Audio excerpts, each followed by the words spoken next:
Bonjour chers amis, nous sommes de nouveau ensemble, moi dans ma cuisine, toujours avec notre moyen artisanal de faire des enregistrements, mais bon, c'est le contenu qui compte pour moi. J'espère que pour vous, eh bien là où vous êtes, l'image est claire, le son aussi.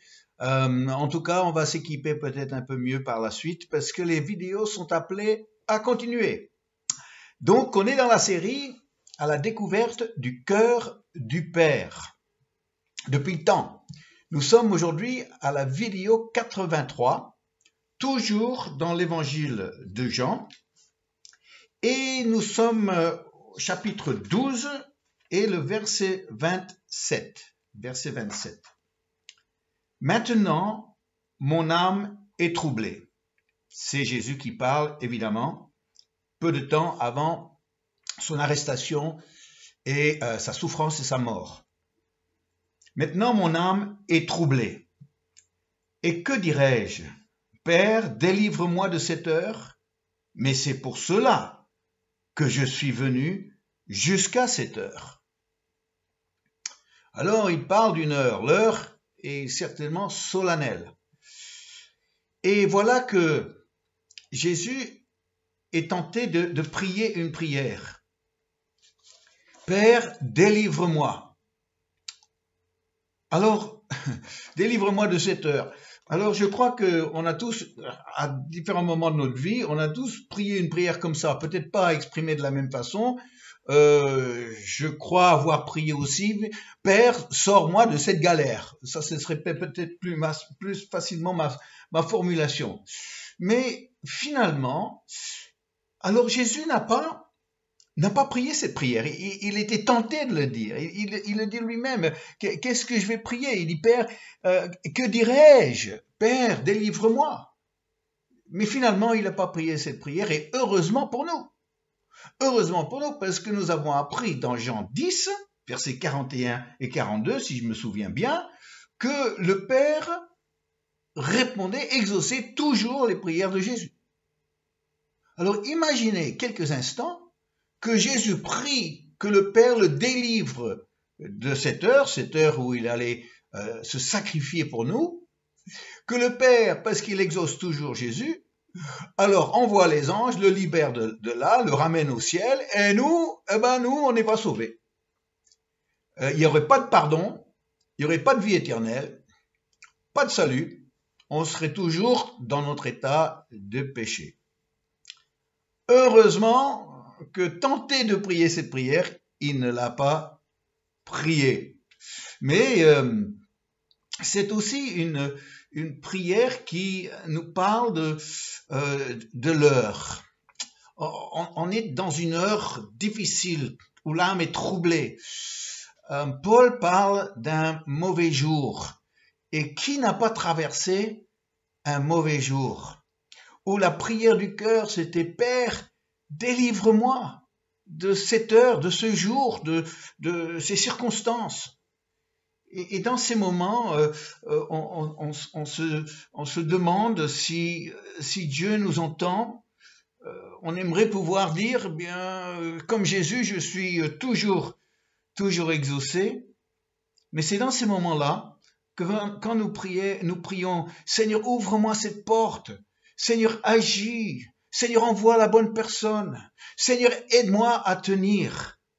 Que dans des moments comme ça, surtout dans la prière, Seigneur, aide-moi à tenir. Dans ces moments comme ça, il ne faut jamais oublier cette image de l'heure ou du mauvais jour. Parce que le mauvais jour, c'est comme un bon jour. Il n'a que 24 heures. Et arrivé à la fin des 24 heures, ce n'est plus le même jour. C'est le lendemain.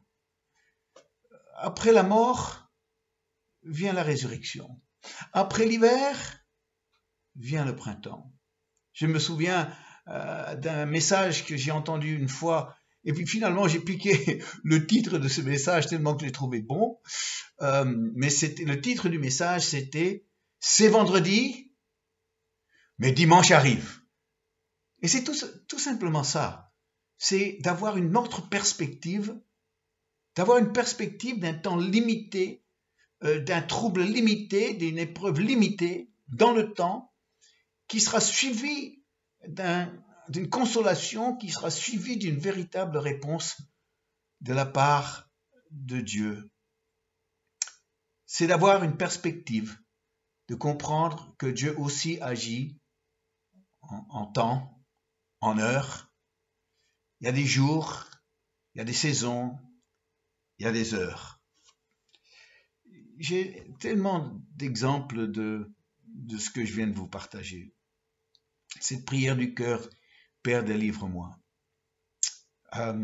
J'ai rencontré une dame par le biais d'une amie chrétienne qui avait une situation quand même intéressante. Professionnellement, elle avait réussi. Mais elle avait des problèmes. Beaucoup de problèmes, je dirais. Sur plusieurs niveaux.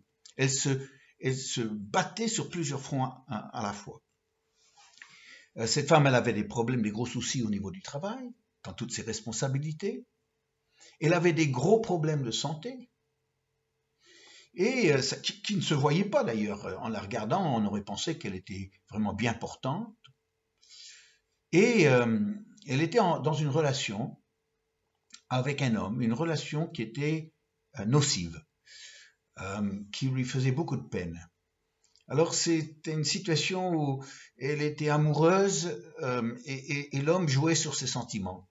Alors un coup, il disait être amoureux, ensuite il n'était plus amoureux, il voulait rompre, après il revenait, il était de nouveau amoureux, et cette pauvre femme, elle était ballottée, bafouée dans ses émotions, dans ses sentiments, elle savait plus où elle en était. C'est pas rare, ce genre de relation qui est destructeur quelque part. Et voilà que cette dame, avec mon épouse, nous avons prié pour elle, nous l'avons encouragée, nous l'avons aidée à comprendre des versets de la parole de Dieu. Mais elle était faible dans sa foi, connaissant mal la parole de Dieu, et elle était surtout submergée par ses problèmes. Et voilà qu'un dimanche matin, elle est venue à notre culte. Et j'étais content de la voir, c'était pas dans ses habitudes. Et donc, j'ai parlé un peu avec elle, et alors je découvre la raison pour sa venue. Elle m'a annoncé qu'elle avait pris la décision de mettre fin à ses jours. C'est que c'était sa seule façon de s'en sortir. Et qu'elle venait au culte pour demander pardon à Dieu pour ce qu'elle avait décidé de faire. C'est une femme avec une vraie volonté. Elle ne prend pas des décisions à la légère. Elle s'y tient normalement. Et quand j'ai vu sa détermination dans ce qu'elle me disait, alors j'ai dit, écoute, fais pas ça. Il y a un avenir pour toi. Dieu te délivre de cette situation. Et là, j'ai prié avec elle. J'ai dit, Père, délivre-la. Délivre-la même de ce sentiment de désespoir qu'elle est en train de vivre dans sa vie. À la fin de la prière, j'ai vu qu'elle était toujours aussi décidée. Elle a assisté au culte, mais son visage était vide de vie. Il n'y avait aucune joie, aucune espérance là. Pour elle, la fin s'annonçait. Et voilà que des amis à elle qui étaient présents au culte l'ont pris sous l'aile, l'ont emmené avec eux, ils ont vécu le dimanche après-midi avec des amis pour un peu l'entourer, pas la laisser seule dans ces moments de grande difficulté. Et voilà que... Alors qu'est-ce qui a fait le déclic? J'ose croire que c'est la prière. Mais finalement, elle n'est pas passée à l'acte. J'ai eu encore quelques contacts avec elle et je voyais que il y avait des hauts et des bas, surtout des bas. Je l'ai perdue de vue et les mois ont passé. Et voilà qu'un jour, je pensais à elle, je priais pour elle et je me suis dit, je me demande comment elle va. ne sachant pas du tout la suite des événements. Et j'ai appelé. J'avais toujours son numéro sur mon téléphone. Et j'ai découvert une femme heureuse. Incroyable. Elle avait pu changer de travail. Sa santé s'améliorait. Et elle avait surtout pu rompre avec cet homme. Et elle avait rencontré quelqu'un qui l'aimait vraiment. Et j'ai pensé à ce jour terrible, quand elle est venue au culte pour demander pardon à Dieu. Sa prière, c'était pas « Délivre-moi, Père », c'était « Père, je me délivre moi-même ». Mais j'ai prié cette prière pour elle. Et je crois que Dieu m'a exaucé. Ah oui, Père, délivre-moi de cette heure. Cette semaine, quelque chose de tellement réjouissant m'est arrivé que mon épouse et moi, nous avons vécu que je suis obligé de vous le dire, de vous le partager. Nous avons eu l'occasion, pour des raisons que je n'entrerai pas, de visiter, de rendre visite à un couple de personnes déjà d'un certain âge. Et donc, on connaissait ce couple, on savait que le monsieur qui avait 80 ans était quand même un grand malade depuis de longues années. On l'avait connu, ça faisait des mois et des mois qu'on ne l'avait pas vu, mais les autres fois, il marchait pas très facilement, il parlait difficilement parfois, mais un homme courageux. Alors, quand on est passé, on a dit qu'on allait passer, puis on est passé, et voilà qu'on était accueillis par la dame, qui elle était dans cette tranche d'âge aussi. Et voilà qu'on rentre dans le salon et on découvre un homme alité, presque comatose, dans un semi-coma. On a pu parler, échanger quelques phrases, mais difficilement. On voyait qu'il était pas loin de tomber dans un sommeil profond. On était gênés, on a dit si on savait que c'était un mauvais jour pour lui, on serait pas venu. Mais non, il a insisté, il voulait nous voir, et puis on a pu échanger quand même quelques mots pour se dire que on s'appréciait. Mais là, je voyais que progressivement la grosse fatigue le gagnait et il s'est endormi. Honnêtement, j'avais tellement de la peine de le voir comme ça, de voir son épouse vraiment au bout, elle l'a dit elle-même, et j'avais l'impression d'être devant un homme mourant. Ça m'est pas souvent arrivé, je l'ai déjà vécu, mais j'avais l'impression d'être devant un homme mourant. Donc on n'est pas resté, mais j'ai dit à son épouse, est-ce que je peux prier pour lui qui n'était pas du tout chrétien, tout en étant un homme bien avec des bonnes valeurs, mais pas chrétien, dans sa conviction, dans sa foi. Et donc je me suis rapproché de lui, j'ai posé ma main sur son épaule et j'ai commencé à prier. J'ai prié, Père, redonne ta force, que ta force rentre de nouveau dans ce corps. Père, redonne la vie dans ce corps. Père, délivre cet homme. C'est une prière courte, j'ai pas élevé la voix, je voulais simplement prier avec cet homme dans ce moment très difficile. Après, avec son épouse, on est sorti, on a discuté un peu dans le jardin avant de repartir. Et après quelques minutes, on était sur le point de monter dans la voiture pour rentrer, quand tout d'un coup, qu'est-ce qu'on voit? Le papy qui monte l'allée en courant avec ses deux cannes. J'ai dit, mais qu'est-ce que tu fais là?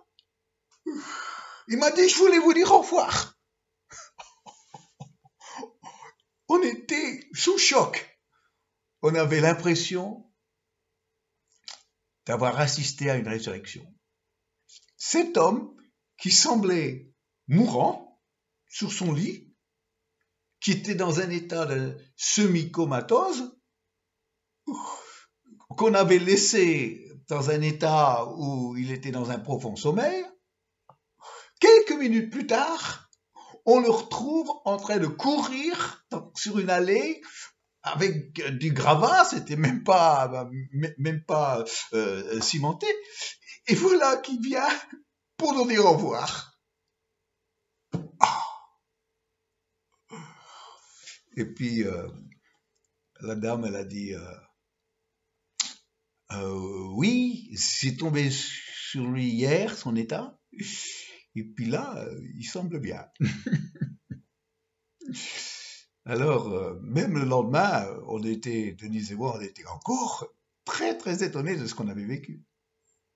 2 jours plus tard, j'ai eu l'occasion de reparler avec la dame. Et j'ai dit à la dame, alors, comment va ton mari?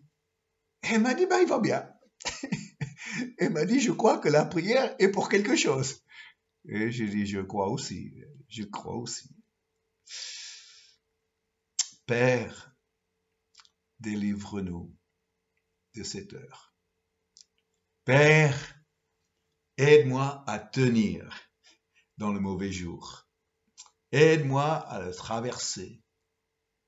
Aide-moi à traverser mon hiver pour revenir vers le printemps.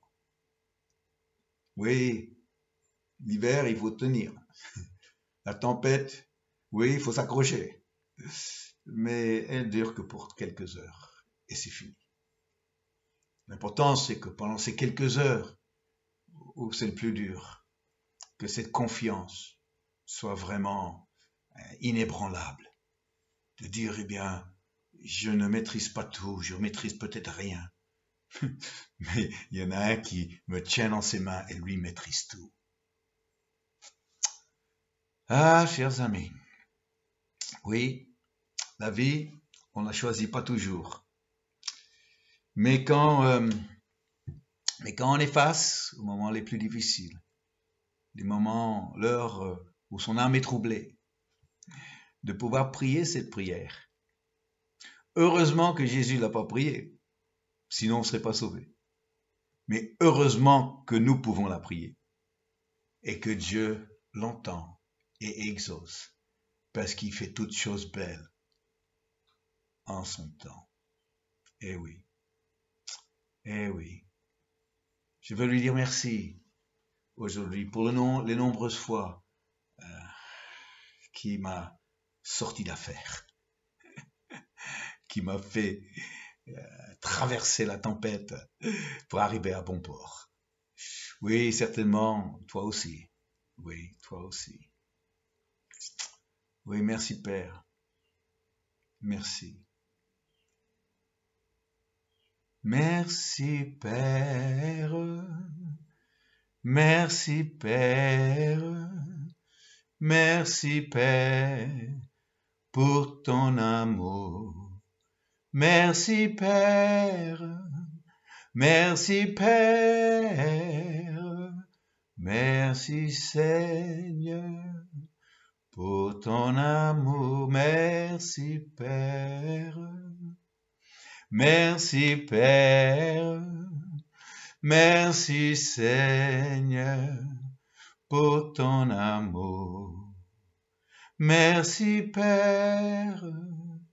Merci Père. Merci Seigneur pour ton amour. Père, aujourd'hui, tu es notre libérateur. Tu libères les captifs. Tu libères les opprimés. Tu redonnes courage à celui qui n'en a plus. Tu redonnes espoir à celui qui est désespéré. Tu redonnes un avenir à celui qui voyait tout noir. Tu donnais la vie à celui qui était mort. Père, délivre-nous encore de cette heure. Père, je t'aime. Père, nous t'aimons. Amen. Oui, oui, chers amis. Il nous aime. Nous sommes reconnaissants. Et nous l'aimons aussi. Alors je vous dis à bientôt. Passez une belle journée. À très vite. Au revoir.